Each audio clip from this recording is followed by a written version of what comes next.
Chapter 13. A man called Ove and a clown called Beppo. Ove's funny, twitters the 3-year-old with delight. Yeah, the 7-year-old mumbles, not at all as impressed. She takes her little sister by the hand and walks with grown-up steps towards the hospital entrance. Their mother looks as if she's going to have a go at Ove, but seems to decide that there's no time for that. She waddles off towards the entrance, one hand on her pouting belly, as if concerned that the child may try to escape. Ove walks behind, dragging his steps. He doesn't care that she thinks it's easier just to pay up and stop arguing, because it's actually about the principle. Why is that parking attendant entitled to give Ove a ticket for questioning why one has to pay for hospital parking? Ove is not the sort of man who will stop himself from roaring. You're just a fake policeman at a parking attendant. That's all there is to say about it. You go to hospital to die. Ove knows that.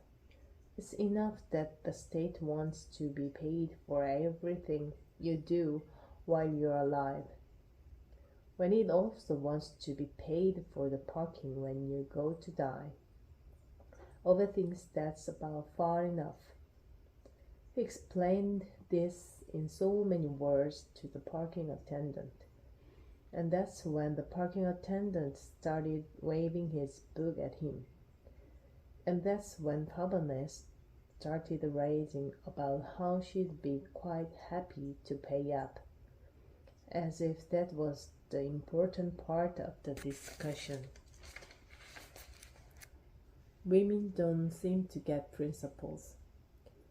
He hears the 7-year-old complaining in front of him that her clothes are smelling of exhaust, even though they kept the shop's window rolled down all the way.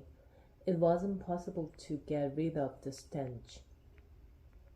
Their mother had asked Ove what he'd really been doing in there in the garage, but Ove had just answered with a sound more or less like when you tried to move a bathtub by dragging it across some tiles. Of course, for the 3-year-old, it was the greatest adventure of her life to be able to drive along in a car with all its windows down, although it was below zero outside.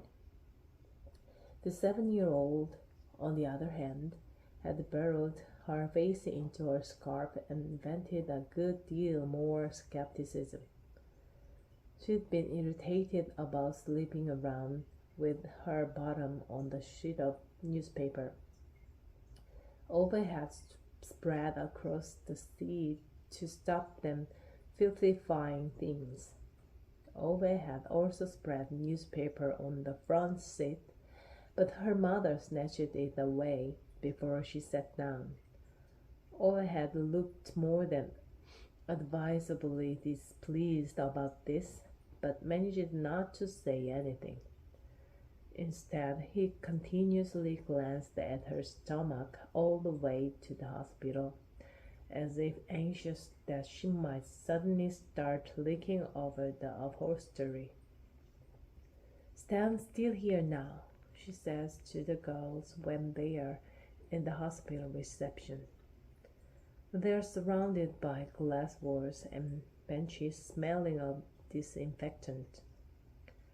There are nurses in white clothes and colorful plastic slippers and old people dragging themselves back and forth in the corridors, leaning on rickety walkers.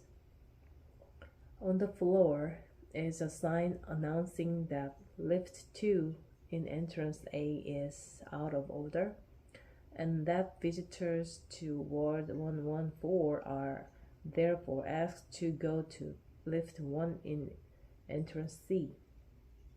Beneath that is another message announcing that Lift 1 is in entrance C is out of order, and visitors to Ward 114 are asked to go to lift 2 in entrance A. Under that message is a third message announcing that Ward 114 is closed this month because of repairs. Under that message is a picture of a clown informing people that Beppo the hospital clown is visiting sick children today. Where did Ove get to now? Papane burst out. He went to the toilet, I think, mumbles the 7-year-old. Clown, says the 3-year-old, pointing happily at the sign. Do you know you have to pay them here to go to the toilet? Ove exclaims incredulously.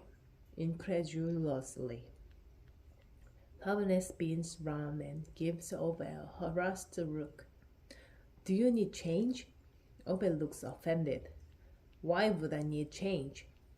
For the toilet? I don't need to go to the toilet. But you said, she begins, then stops herself and shakes her head. Forget it. Just forget it. When does the parking ticket run out? She asks instead. 10 minutes. She groans. Don't you understand it'll take longer than 10 minutes? In that case, I'll go out and feed the meter in 10 minutes, says Ove, as if this was quite obvious. Why don't you just pay for longer and save yourself the bother? She asks and looks like she wishes she hadn't as soon as the question crosses her lips. Because that's exactly what they want.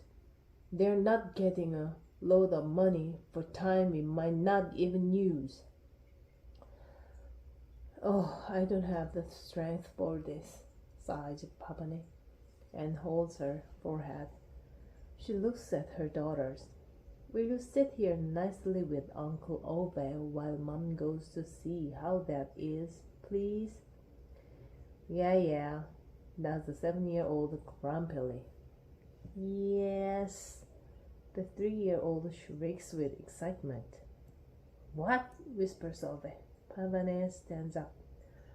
What do you mean with Ove? Where do you think you are going? To his great consternation, the pregnant one seems not to register the level of upset in his voice. You have to sit here and keep an eye on them, she states curtly and disappears down the corridor before Ove can raise further objections.